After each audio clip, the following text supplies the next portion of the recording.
Hi everyone. In previous editions we told aspiring captains everything we could about the main warship types in the game. Now it's time to present the countries that will clash in naval battles. And we begin today with the United States of America.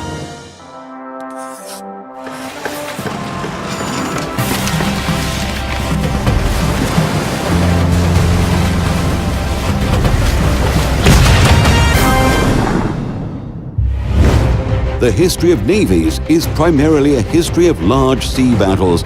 Major engagements of the 20th century took place in the Pacific and Atlantic Oceans. English and German ships tested each other's strength in random encounters in the Atlantic. Meanwhile, the Pacific hosted the largest naval battles of World War II, where the mightiest warships of the Japanese fleet confronted the equally strong US Navy. When we choose which ships to introduce to the game, we rely on history first of all. In this respect, ensuring US warships were included in the first batch seemed only logical, as the Americans had one of the most powerful fleets during World War II. As a matter of fact, we chose the American research tree because most of its ships had existed in real life. The US constructed the largest number of ships during our target time period. France, Britain, the USSR, the Russian Empire, Germany, and even Japan. None of these countries managed to bring so many projects to life.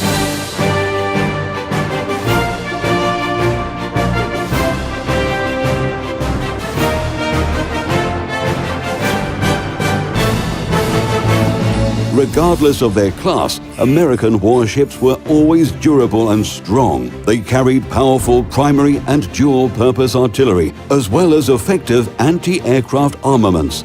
Destroyers had 4 or 5 dual-purpose 127mm or 5-inch guns aboard. They were the best artillery systems of World War II, with a rate of fire of 15 rounds per minute. US cruisers were fast and well armed, meaning they could firmly stand against the enemy. But they had to rely on their guns only, because at some point the US Navy decided to stop installing torpedo tubes on cruisers. In the beginning, new ships were descendants of the armored cruisers that were built before and shortly after the Battle of Tsushima.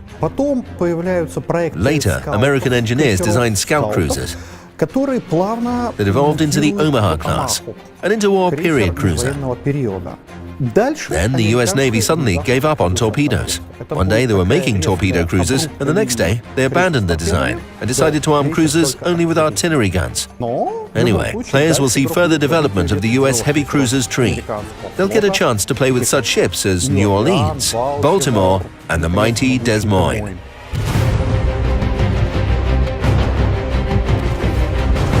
The next class in the US tech tree is battleships. They are multi-purpose ships with a long lifespan, good fire protection, and excellent battle readiness.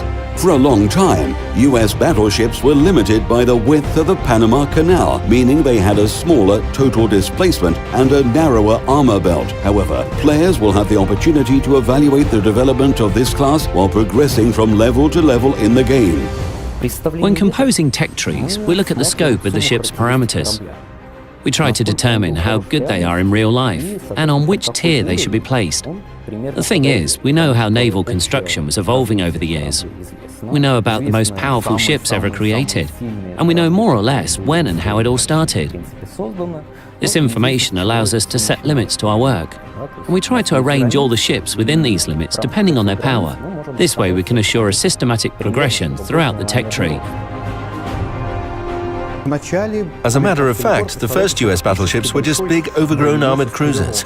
USS Michigan is a great example of this. As players level up, they'll unlock more advanced ships with higher speeds and thicker armor. Near the top of the US battleship tech tree, we placed the famous USS Iowa, of course. However, another ship managed to climb to the top of the list, USS Montana, a triumph of American battleship engineering. She was never constructed in real life, but our players have a unique chance to play with it at Tier 10.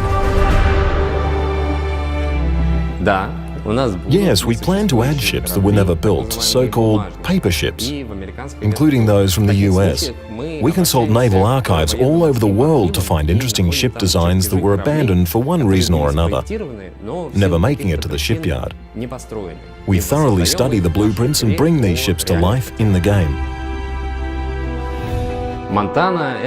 The Montana class is a completely different story. She was meant to become the pinnacle of the US fleet. The Navy ordered 5 ships of this type. We are talking about an enormous number of guns and anti-aircraft armaments, very thick armor and a huge crew.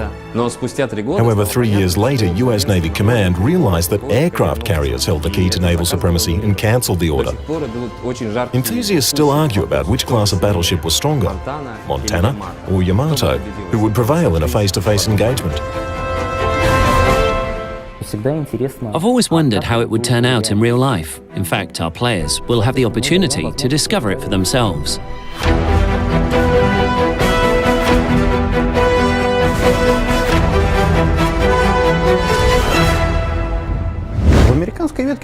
It's really difficult to distinguish any ship class of the US tech tree. They have good destroyers, good cruisers, good battleships, and good aircraft carriers. I might even say that their aircraft carriers are the most powerful among the same class of ships. I think they would be the most dangerous adversary of all the ships that existed in real life. US aircraft carriers carried considerably large air groups and could deliver a powerful, massive strike.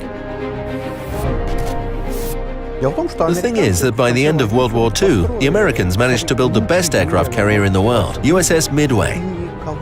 No other ship could match her.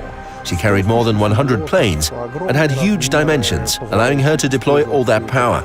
It is arguably the most powerful class of all the US ships.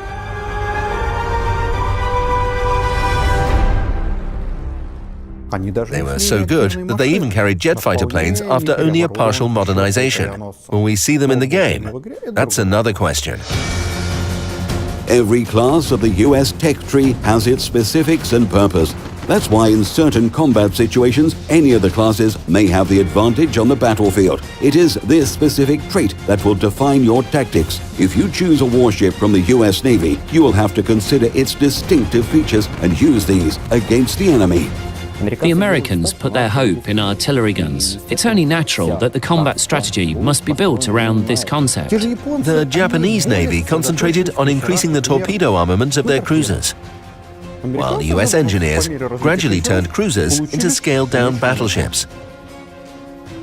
They are well protected and well-armed vehicles that are easy to master. Players don't need to think how to force their way through a barrage fire, getting close enough to the enemy to launch torpedoes, nor do they need to calculate the target lead to ensure their torpedo spread hits an enemy battleship some 15 kilometers away.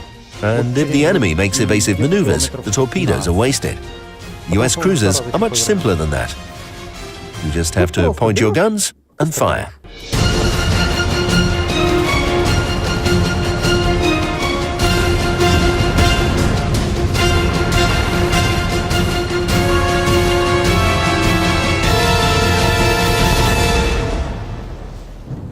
As a ship's tier increases, players will get the opportunity to impose their own combat tactics thanks to better characteristics such as higher speed, thicker armor, and improved range of fire. During the early stages of the game, you can simply choose a ship to your liking. It's not that important whether a player chooses an American ship or a Japanese ship or a ship of some other nation. What's more important in the beginning of the game is that players try ships of different nations and classes and decide on their favorite.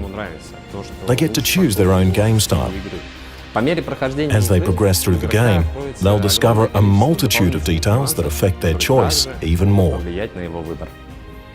Americans are good, and Japanese are good. And every subsequent nation added to the game will be good as well. As you try playing with ships from different tech trees, you will discover that no naval nation has a decisive advantage. They all have their strengths and weaknesses.